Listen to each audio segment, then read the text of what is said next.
It flows like a river the same way every day, and I look forward to it every time. I hope you have someone like that in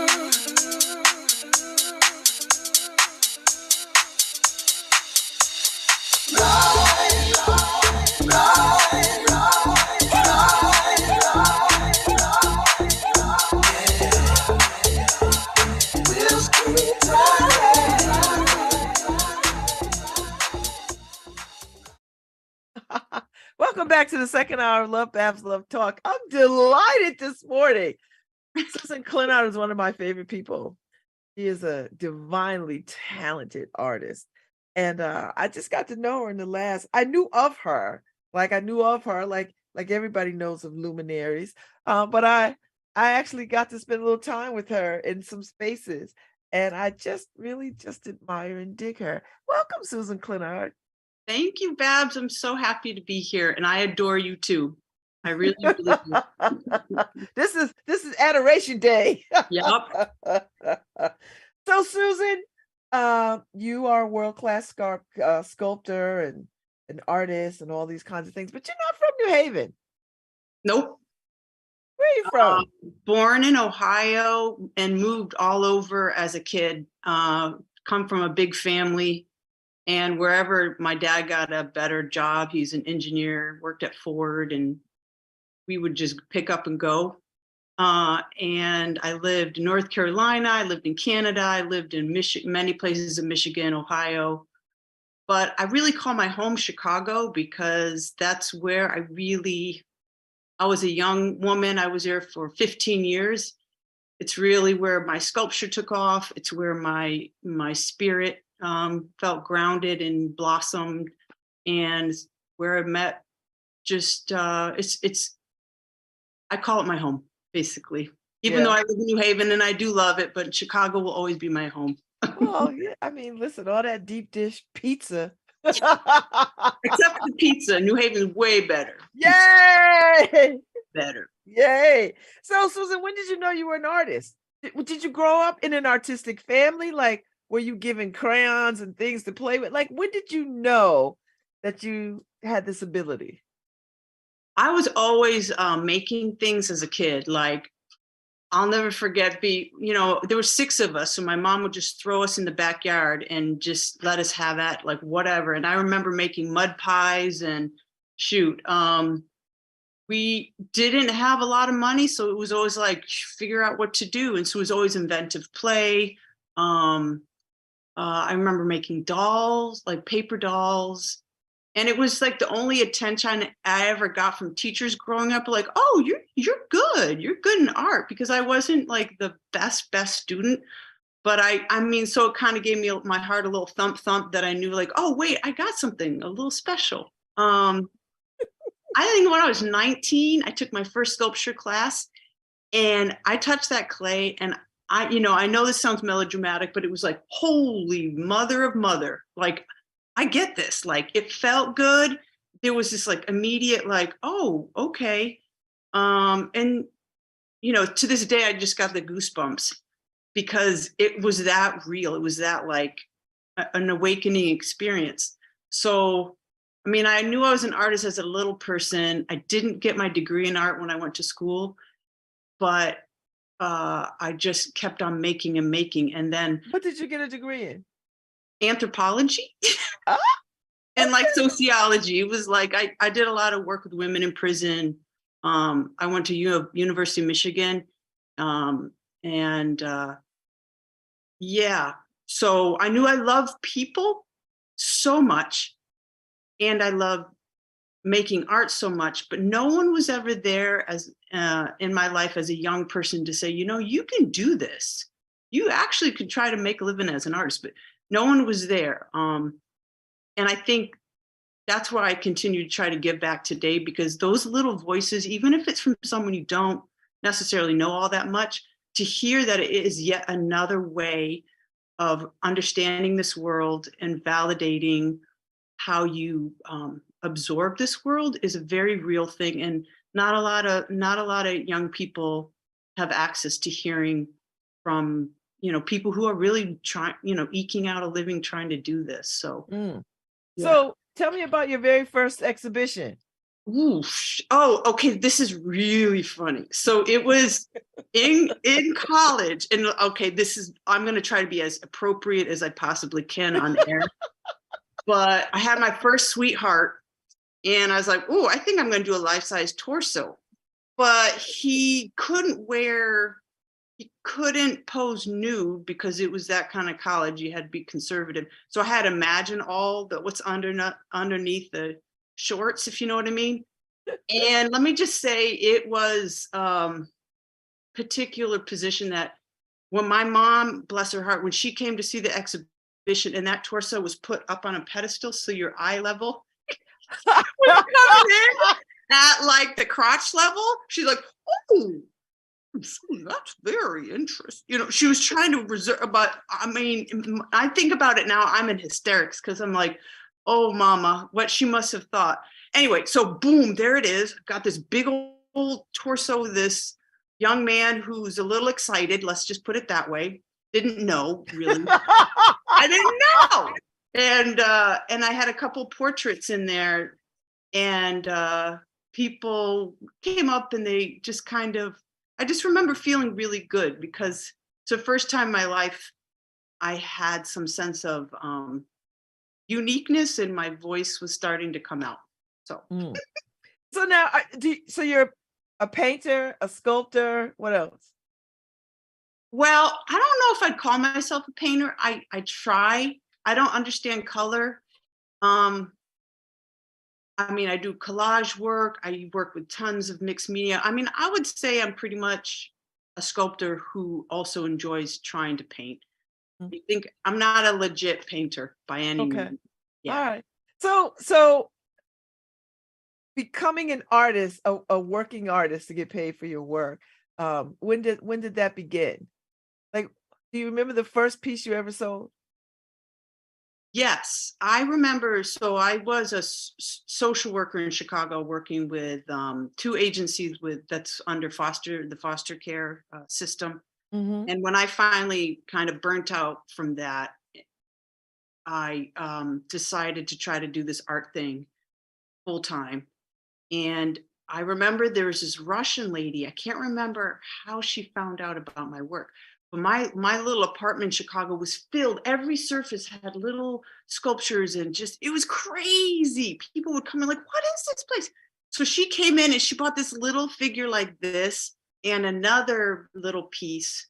And I was a nervous wreck. I couldn't even tell her how much it was worth. So she just wrote me a check for like $1,000. So $1,000. I mean, I thought I broke the bank. And my sister and I, who I live with, we went grocery shopping. I mean, we thought we were so cool. I was like filling the cart with like just all this stuff that you wouldn't have to, it was great. And it was such a cool feeling. Such a cool feeling. So when you're this artist life, right? Because you're a wife and a mother too, right? So that has to sort of fit in.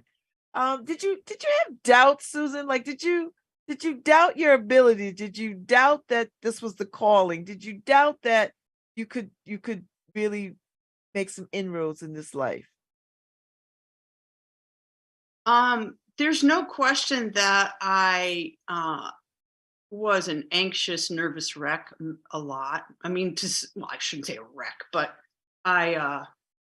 in the deepest, let me put it this way, in the deepest part of me, I knew that what I was doing was what I was put on this earth to do. So let's break it down to that.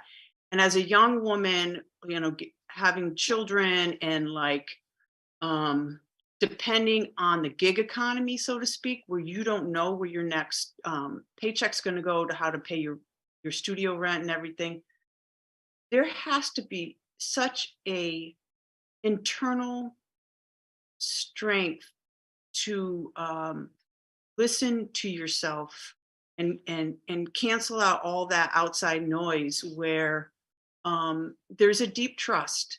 So I'm not sure if it's called doubt. I mean, I definitely had hard, and I still do. I'm even though I've gotten my work out there a lot and I do sell more or less on a consistent basis, it's a little bit scary from month to month because you don't know.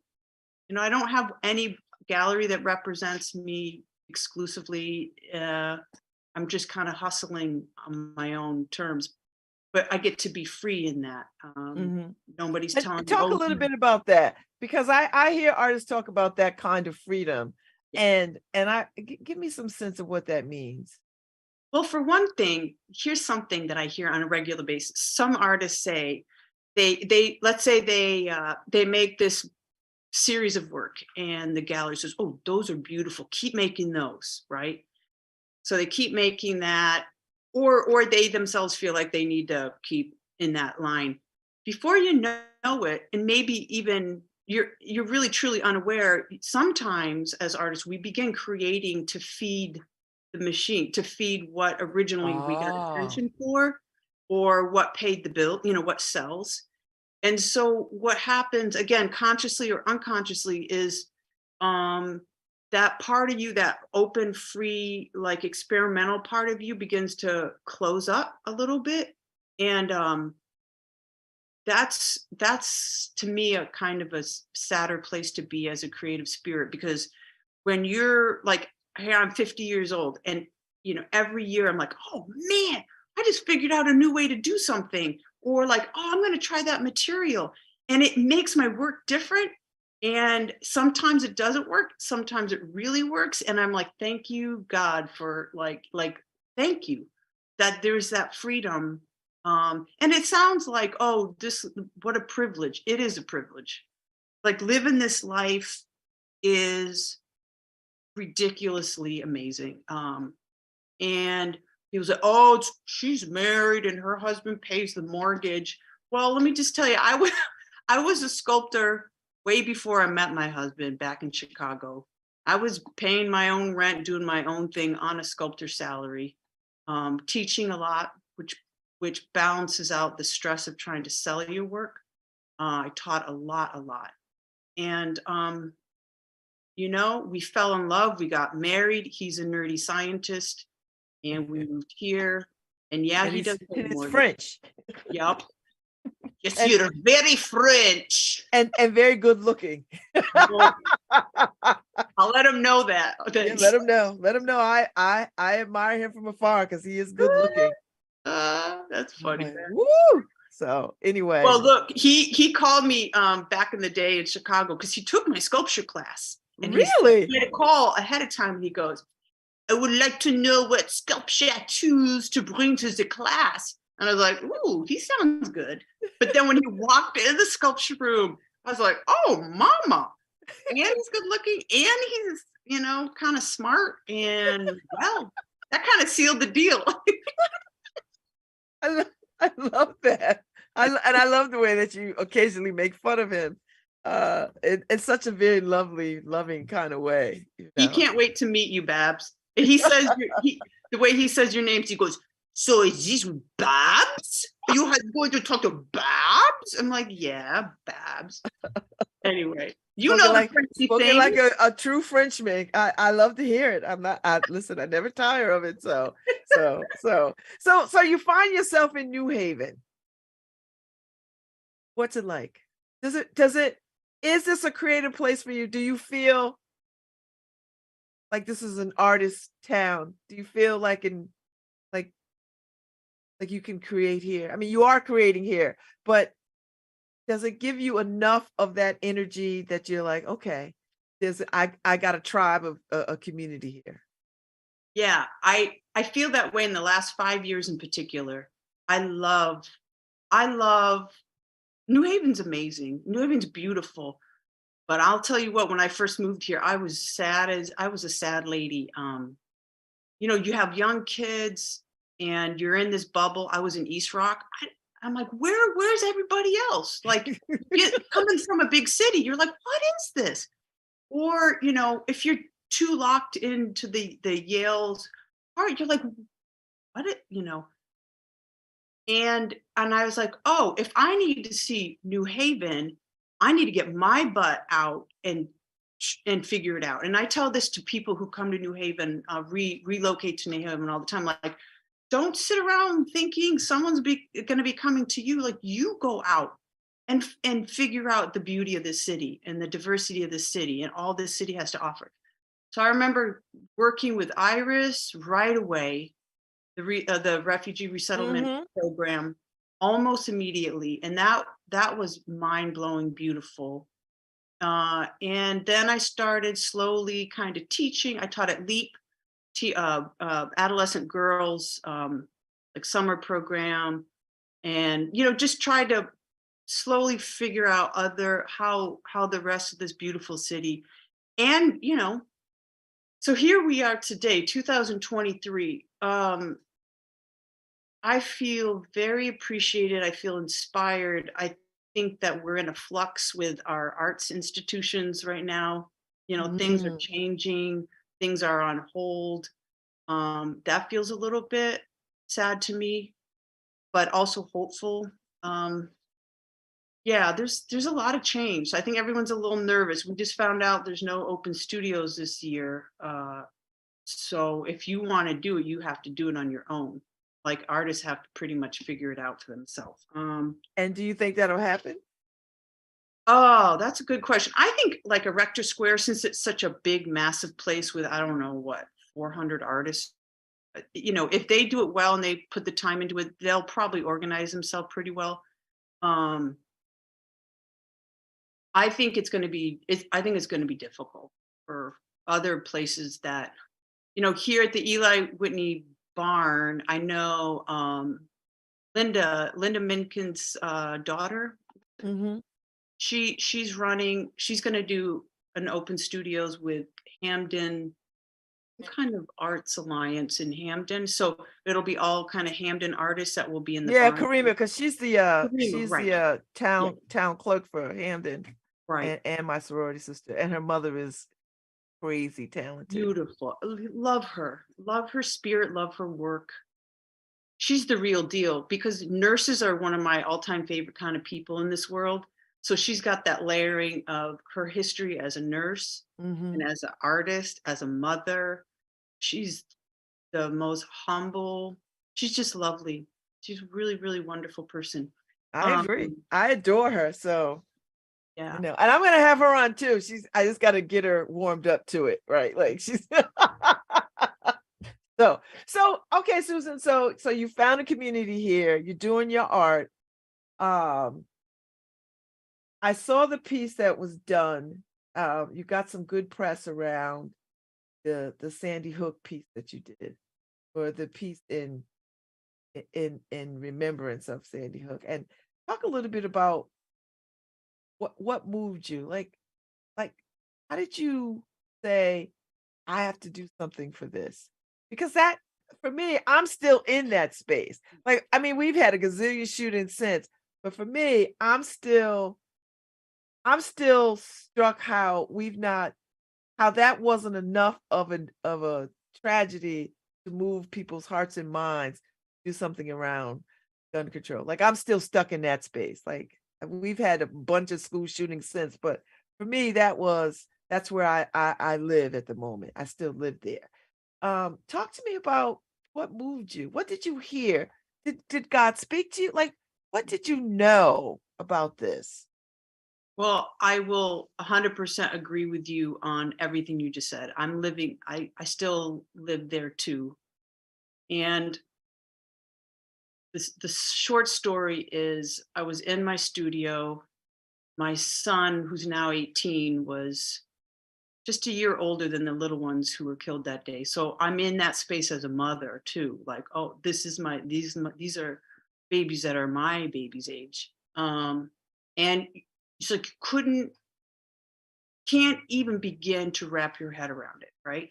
And I'm sitting at my studio table, and I knew in the deepest part of me, like, I wasn't thinking, "Ooh, I'm gonna put this somewhere. Ooh, like this is gonna be for blah blah." Like, none of that. When the spirit is there and the intention is pure and quiet and whatever, like, it just oozes out. And this has happened for me over the 30 years, just a handful of times. It's the most fluid, beautiful experience, human experience I've ever had, because you feel like you're just a vessel that truly God, the universe, call it what is speaking through you, and you're just these two set of hands. But I knew that representing each of those babies or the teachers that died that day in a hyper realistic way didn't that didn't make sense, because I could have gone there because I can do hyper realistic stuff. I said, this is about the spirit. This is about traveling to this other place, these beautiful babies, and how a community can heal, how a piece can maybe bring a way to breathe again. And that's what I kept. So I had the names of all the little ones next to me, and I started making these and pictures, by the way, like little paper, physical, very rough, but like versions of them in paper, basically. It's like, and I placed all 20 of them into this very elongated boat vessel that had the ribbing of the boat was almost like the human rib cage. And what's beautiful about these boats and all of these itty bitties in there is that, they're traveling together. You can see through the boat. You can see through the children. There's a kind of a spirit-like feel to it, an otherworldly feel to it. And placing each, you have to kind of glue each of the figures into the boat and figure out where they're sitting. I mean, I remember just weeping, because each child, that's a lot of 20 babies, putting all 20 of them in there. And the day I finished making that, it was it was right after the shooting. It was not right after, because it took me a couple of weeks to make it. So right after I finished, I took it outside my studio, and it was a blistering cold day. And I hung it with fishing lines, so you couldn't see how it was hung. I hung it between two trees because I wanted to take a photograph of it. And the air was still. It was a still, quiet morning. I hung that boat up. The immediate, I kid you not, the second I hung that boat up, the wind started whipping, and the boat was flipping, and it was moving around and around and shaking violently. And I just stood there and I wept, because it was like, and then it went still again. And I take these, and I'm sorry if I appear over melodramatic or whatever, but I take those signs from nature and all of the ways that the universe speaks to us as another way of understanding this world. And that wind rush was so violent and so like gut wrenching. And then there was peace. The babe, it was still. I could take a photo of the boat. Then I exhibited it in Newtown about a month later. There was a healing arts exhibition, actually partly organizing by the parents who just lost their children, which I find a mind-blowing, and 2 days later, I received a call, and this man said, look, I saw this boat, my wife and I, we want to know why you made it. And I talked to him, and he said, we lost our son. I'm so-and-so. I don't want to give his name on the air. And he said, we lost our son. And we know exactly which one on that boat is our son. And my knees start shaking. I thought I was going to collapse on the ground, because it wasn't. He just said, thank you for giving us another way to process this loss. And to this day, I almost cry, because it's like the power of art can take us places that nothing else can. And what I mean by not just visual art, but music and other forms of art and literature, it can take us to places nothing else can. And it was that instance that I knew, again, the reaffirming instance that this is why I'm here on this earth, to follow my intuitive self. And then also just trust in just trust in the process and what inspires you. Mm. That's Well, I was quite moved by it. I saw the piece and I thought, oh, like, I just was so moved by it. I haven't gone to see it in person because I know it's on display at a church, right? Or it's now permanently at St. Rosa's of Lima in Newtown, where Mhm. several of the families, you know, attend church there. The Father Weiss, it was there for the 10th anniversary, right in the main. And then now I think they moved it to the school in the back where the little ones will be hung there for the little ones. Yeah, it was difficult to even drive it there and then talk to the Father Weiss. Cow. The 10 years after Thanks, is Harry. been so difficult. Hearing his pain was so difficult. Be- Mm. Now it's just like let us heal. No, now it's about guns, about crazy conspiracy theories, people coming and jumping out of their SUVs trying to take pictures. It's like combating, the cray craze. Like God can't even let families heal. Just, now it's all the crazies. I can't even tell you how many like messages I got calling me crazy after I put the image out there, made a video. The Wow. conspiracy theory people like saying but Yeah. yeah. Well, so after that kind of experience, so talk to me, Susan, about what inspires you because I'm to the point now where I can recognize your work when I see it. And for me, that is such a, because I'm on this artist track, not to be an artist, but to respect and uplift artists because I think artists are the true revolutionaries. They give us voice and vision to what is happening in the world at the moment. And so when I see your work, I'm drawn to it. I'm drawn to it on a lot of levels. One, because you capture the beauty and the depth and the multi complexity of Black people. Like you do, I see it. So I find that impressive. Second, um, you're young and contemporary, but your work is so deeply moving in old world, old soul. Thank you. And I mean that. I mean, I see your work. When I see your work, I'm like, that's a Clinard. I know it. Thank you, Bev. That means so much to me. Yeah.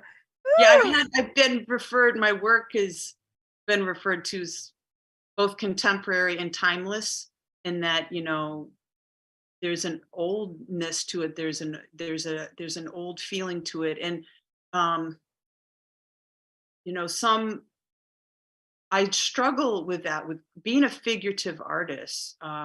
It's kind of come back in vogue now, but when I was in my 20s and even 30s, like figurative art wasn't cool. Like if you weren't doing conceptual art, yeah, you weren't it. But you see that there's a resurgence, so uh, that compliment to me is the greatest gift of all. But at 50 years old, it's been a journey because it wasn't always like this. The beginning, I would just do the portrait or like the person standing there, and I was like, like there is much more to this world than doing the same old. And I was like, there's just so many stories to tell. And when people come in my studio and they see all kinds of beautiful faces. They said, "What? Why?" And I was like, it wasn't even something that was like, "Oh, today I'm going to go in my studio and sculpt blah, blah." These are stories and people I have loved, truly loved, and I consider my family, um, these are my extended family. These are people I love. So I tell stories of people I love and admire. And so that's kind of how work has evolved. And I kind of live by the words of the great Nina Simone when she said artists basically reveal the times in which they live. Hmm. And um, there's so much. There's so much angst and beauty out there. I mean, a lot. I've also been criticized about doing too much serious. My work is too serious. It's all sad, and I was like, then you don't know how to look at life, because if you can't see the beauty in that person's healing or the process of growing and understanding and compassion, then I look at that person who said that to me as someone who hasn't really seen the true beauty. I mean, that struggles with their own view of beauty, because we need to see that the pain, or else, like, what is the beauty? I mean, I know I'm sounding cliche right now, but you have to have them both, because without the one, there's not the other, right? Hmm. So what excites you? What excites you now? So we got a few more minutes. What excites you? Like what makes you jump out of the bed and run to the studio? What is it? A project I'm working on right now that I can't tell you about, but it's exciting. In a nutshell, it's honoring people who are in their late 80s that are New Haven peeps and who Mhm. are ridiculously beautiful. And that story will come out, and um, having them sit in my studio for and sculpt their faces and hear their stories just makes my heart go crazy. Oh, I'm Excited. fascinated because we Yeah. tend to want to, we live in a society that's so youth driven, Yeah. Yes. younger, tighter skin, no wrinkles, no gray hair. Like you just like youth, right?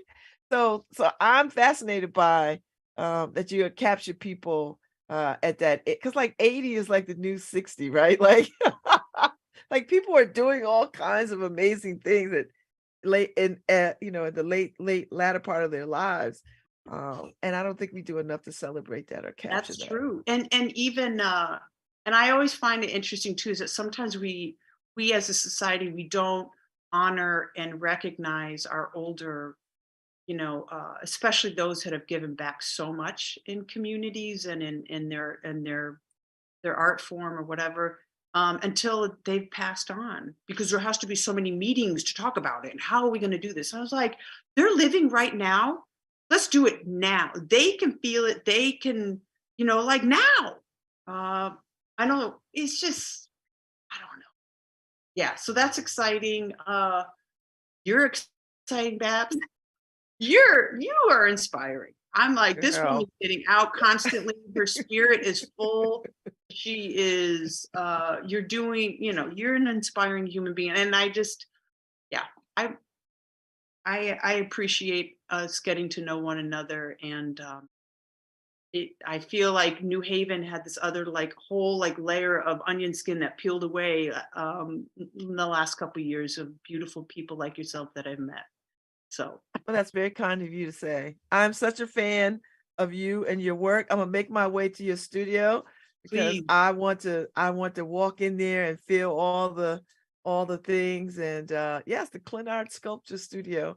And I didn't get a chance to do it at Open Studios. And I'm so bummed that I didn't, because you had a whole thing going on and I wanted to, but I'll I do would it make this my year. way. Yeah, I'll do it this year. I'll join the Hamden Artist, and I would love to see you. But you know what, Babs, you can come anytime. You I can come appreciate anytime. that. I appreciate and thank you for my piece of sculpture that you gifted me. That was part of my exhibit at Hidden Visions Freedom Dreams, that was at Creative Arts Workshop, and it was in my display case. And I Which was just was, like, by the ah, way, that was an awesome show. wasn't that Truly great? great. I love that so much. I was sad to see when I walked back in to see everybody taking their stuff down and it was gone. I was like, oh, I wasn't prepared for this, not to see that artwork hanging and the sculptures. And I was just like, oh, I this hope you hurts. photographed that wall where everybody wrote on. Did you Oh, document lots of it people well? photographed it. Good. Nico Whedon took a really great photo of it. Yes, that was probably my favorite thing. That was great, great, great. So, And now you have that bench up in your house or well, something? it's on my porch wrapped up. Okay. It's gonna make its rounds. It's gonna be in the Sixth Dimension show by Juanita Sunday. That's Nice. coming this summer.